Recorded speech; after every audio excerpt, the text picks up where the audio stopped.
A reading from the book of Prophet Baruch, chapter 4, verses 5 to 12 and 27 to 29.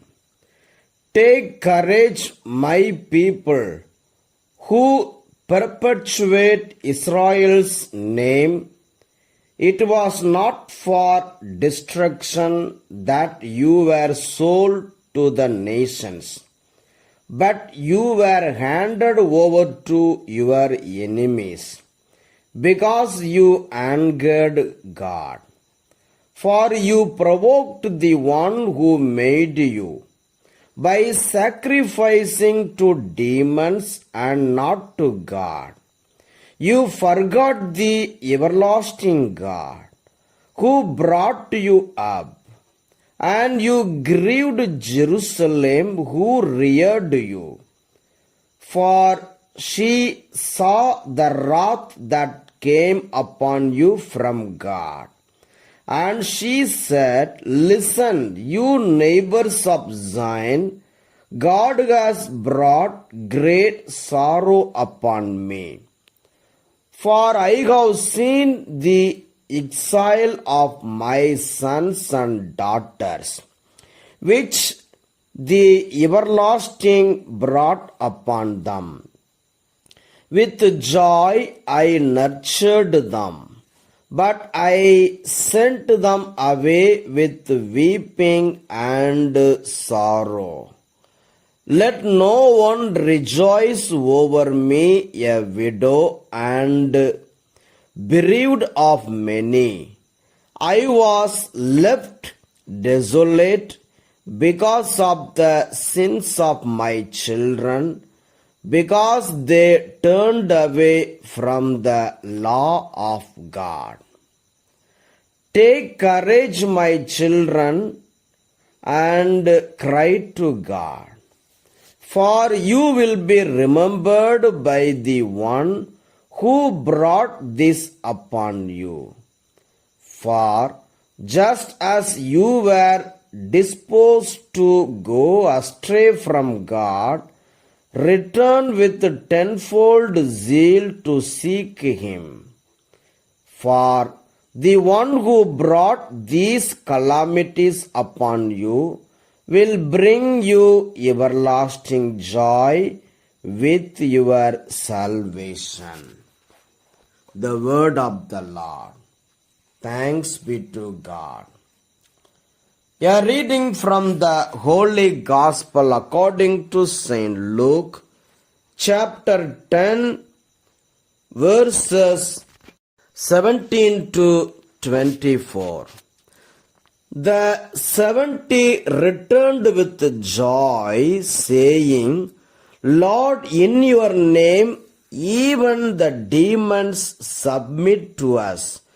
He said to them, I watched Satan fall from heaven like a flash of lightning. See, I have given you authority to tread on snakes and scorpions, and over all the power of the enemy, and nothing will hurt you.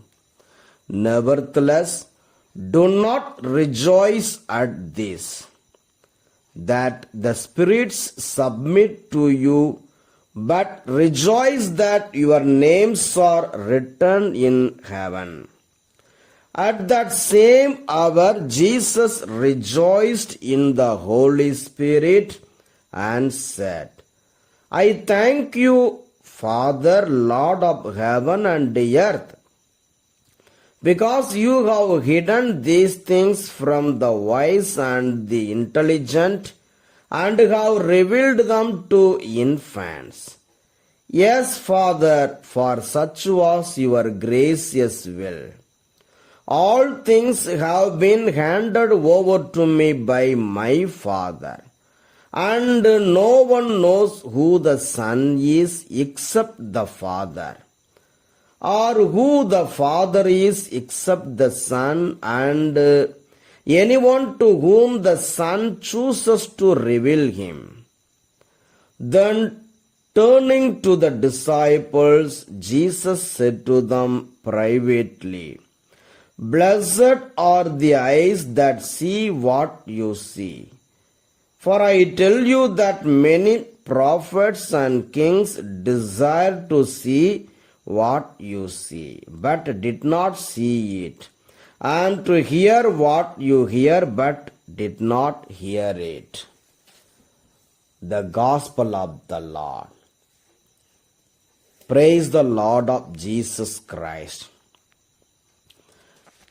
Dear brothers and sisters in Christ Jesus, today the church honors Saint Francis of Assisi, a figure who has profoundly inspired Christians since the 13th century.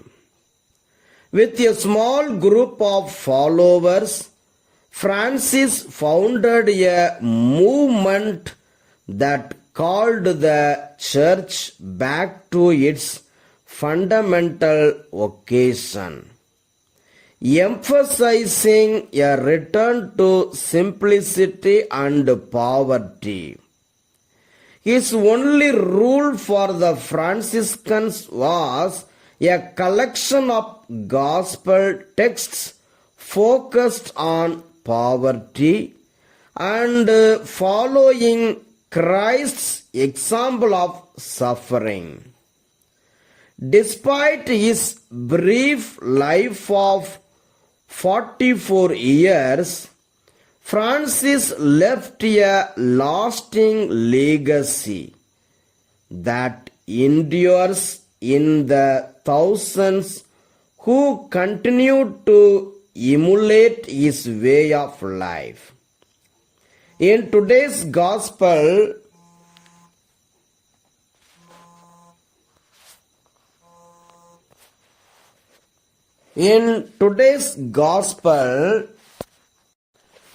Jesus praises the Father for revealing divine truths to the poor and humble while hiding them from the powerful and learned.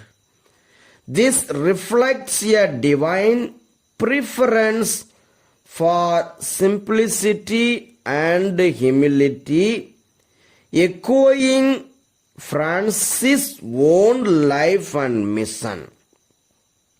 The Gospel reminds us that the profound truths of faith are often grasped effortlessly by the humble, while those with worldly power and wisdom may miss them. Francis of Assisi embodies this gospel truth, living out a radical, humble discipleship that continues to inspire millions worldwide. Amen.